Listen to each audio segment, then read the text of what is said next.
Elden Ring did a massive overcorrection to this weapon, and now no boss is safe.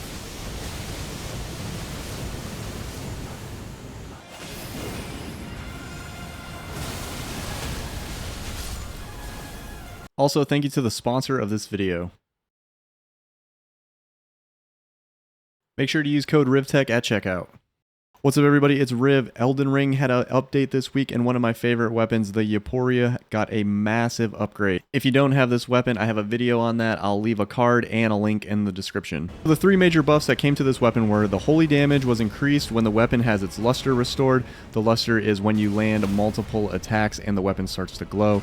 And it decreased the number of attacks required to restore the weapon's luster and increased the duration of the luster restoration effect, which means that you can build up the luster faster. Let's go over the equipment that I use for this build really fast. Of course, we have the Euporia plus 10. We have the Erdtree seal left-handed armament so that we get the maximum holy damage out of our buffs. The Shadow Militiaman helm, Knight's Cavalry armor, Oathseeker Knight gauntlets, and Oathseeker Knight greaves. That's just for the drip. Alright, first thing we have is the Sacred Scorpion Talisman. It's going to raise your holy attack, but lower damage negation. So you're going to be a little bit more spongy, but you're going to get holy buff.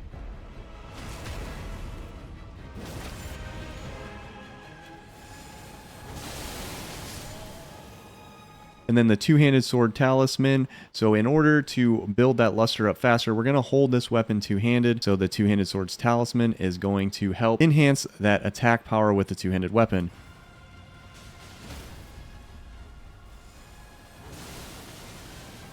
Next, we have the Shard of Alexander, which greatly boosts the attack power of skills.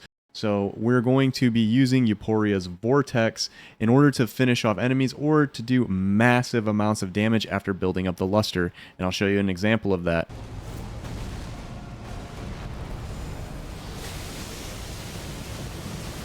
Next up, we have the Rotten Wing Sword Insignia, which greatly raises attack power with successive attacks.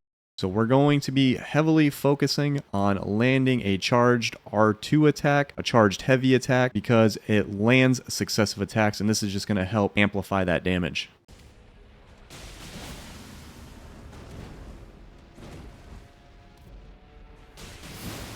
If you're missing any of the talismans that I just named, you can consider swapping them for the Godfrey icon, which enhances the charged spells and skills.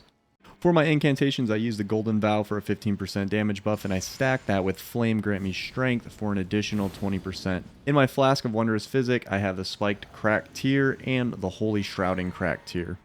This build has a lot of utility, and there's some room for growth with adjusting the talismans, additional weapons to add buffs, and using specialized armor like Rakshasa's armor, which will increase your attack power at the cost of your defense.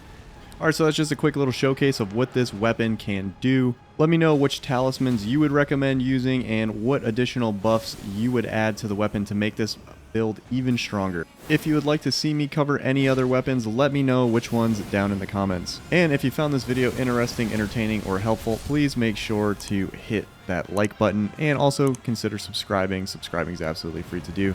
I've been Riv. I'll see you in the next one.